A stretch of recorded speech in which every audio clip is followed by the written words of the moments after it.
Hello everyone, welcome back to my channel. Authentic দেশি রান্নার আরেকটা রেসিপি শেয়ার করব আজকে। করে দেখাবো ভাপা সরিষা ইলিশের রেসিপি। খুবই মজার এই রেসিপিটা, আশা রাখছি সবার কাছে ভালো লাগবে। সরিষা ইলিশ রান্না করার জন্য 5 পিস ইলিশ মাছ নিয়েছি। মাছগুলোকে টিস্যু দিয়ে মুছে শুকনা করে নিতে হবে।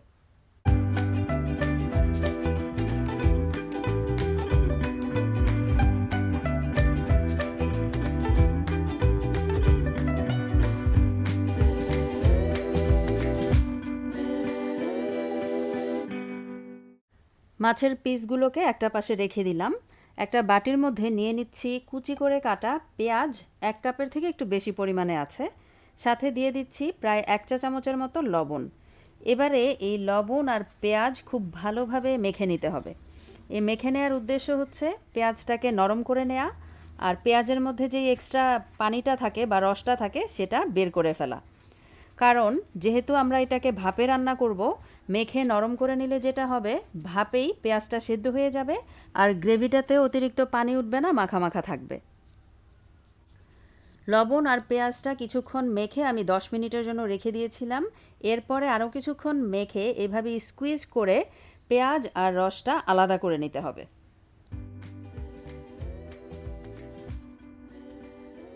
যতটা সম্ভব পেঁয়াজটা থেকে রসটা বের করে ফেলতে হবে। আর পেঁয়াজের যে রসটা বের হবে সেটা কিন্তু আলাদা যে তরকারি রান্না করা হয় সেখানে ব্যবহার করা যাবে, আবার চাইলে ফেলেও দেওয়া যাবে। এই তো আমাদের পেঁয়াজটা রেডি সরিষা ইলিশ রান্না করার জন্য। এখন আমরা মেন মশলাটা তৈরি করব। তো সেই পেঁয়াজগুলো একটা বাটির মধ্যে নিয়ে নিচ্ছি। সাথে দিয়ে দিচ্ছি 2 চা চামচের মতো সরিষা বাটা। আমি ব্লেন্ডারে সামান্য একটু পানি দিয়ে পেস্ট করে নিয়েছিলাম, সেখান থেকে 2 চা চামচ পরিমাণ দিয়ে দিলাম। সামান্য একটু হলুদের পাউডার দিয়ে দিচ্ছি, আর দিয়ে দিচ্ছি ধনের পাউডার, সেটাও খুবই সামান্য। লবণ দিয়ে দিলাম পরিমাণ মতো। সরিষার তেল দিয়ে রান্নাটা করব। দিয়ে দিচ্ছি 2 চা চামচের মতো সরিষার তেল আর কুচি করে কাটা কাঁচামরিচ। এবারে একসাথে মেখে নিচ্ছি। আর আমি আজকে কালো সরিষাটা ব্যবহার করেছি, তবে চাইলে সাদা সরিষাও ব্যবহার করা যাবে।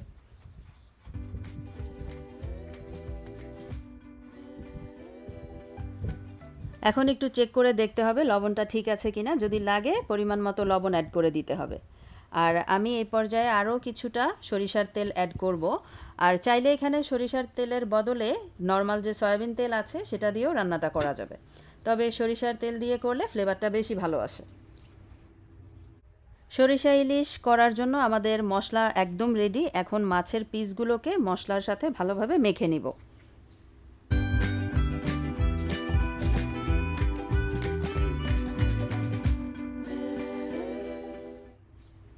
হয়ে গেছে। এখন যেই পাত্রে মাছটাকে ভাপে বসাবো সেই পাত্রটা নিয়ে নিচ্ছি। আমি একটা ঢাকনাযুক্ত সিলভারের পাত্র ব্যবহার করছি। চাইলে এখানে হিটপ্রুফ কাচের পাত্র বা স্টিলের পাত্রও ব্যবহার করা যাবে। তো বাটিটার মধ্যে আমি একটু সরিষার তেল মেখে নিচ্ছি।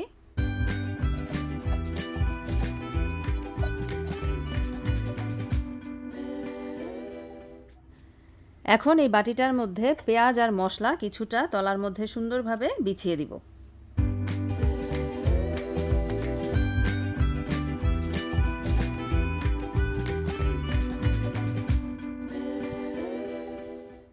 অর্ধেকের থেকে বেশি পরিমাণ মশলাই কিন্তু আমি তলার মধ্যে বিছিয়ে দিয়েছি। উপর থেকে মাছের পিসগুলো দিয়ে দিচ্ছি, আর বাকি অল্প যেই মশলাটা আছে সেটাও উপর থেকে দিয়ে দিব।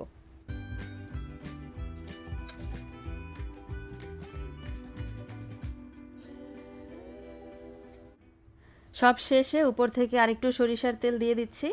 এখন ঢাকনা দিয়ে আমি স্টিমে বসাবো। আর আজকে আমি চুলাতেই তৈরি করে দেখাবো। চাইলে ইলেকট্রিক ওভেনেও কিন্তু এই সরিষা ইলিশটা রান্না করে নেওয়া যাবে। তার প্রসেসটা আমি ডিসক্রিপশন বক্সে লিখে দিয়ে রাখবো। কেউ যদি ওভেনে তৈরি করতে চান ডিসক্রিপশন বক্সটা চেক করে নিতে পারেন। তো ঢাকনা দিয়ে দিলাম। অন্যদিকে পানি আগেই গরম হতে বসিয়ে রেখেছিলাম। তো এই পানিটার মধ্যে আমি একটা কিচেন টাওয়াল দিয়ে দিচ্ছি, যেহেতু পাত্রটা এর মধ্যে বসাবো।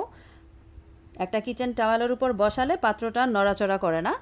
এবারে চুলা আঁচটাকে হাই আঁচে দিয়ে রাখলাম পানিটার মধ্যে তাড়াতাড়ি বলক ফুটে ওঠার জন্য। আর পানির পরিমাণটা কিন্তু এই বক্সটার অর্ধেকের নিচে আছে, পানিটা খেয়াল করে দিতে হবে।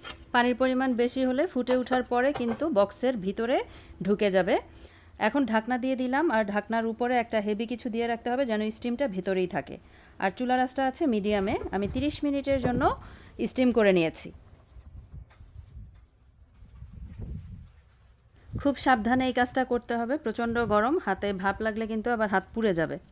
30 মিনিটের মধ্যেই সরিষা ইলিশ একদম রেডি হয়ে গেছে। তবে পাত্র যদি সিলভার না হয়ে অন্য ম্যাটেরিয়াল হয় সেক্ষেত্রে সময় কিছুটা বেশি বা কম লাগতে পারে। সাদা ভাতের সাথে খেতে তো ভীষণই মজার এই ভাপা সরিষা ইলিশটা, তবে ভুনা খিচুড়ির সাথে খেতেও দারুণ লাগে। তো রেসিপিটা ট্রাই করবেন, যারা জানেন তারা তো জানেনই, তবে আমার প্রসেসে একবার বানিয়ে দেখবেন, আশা রাখছি ভালো লাগবে।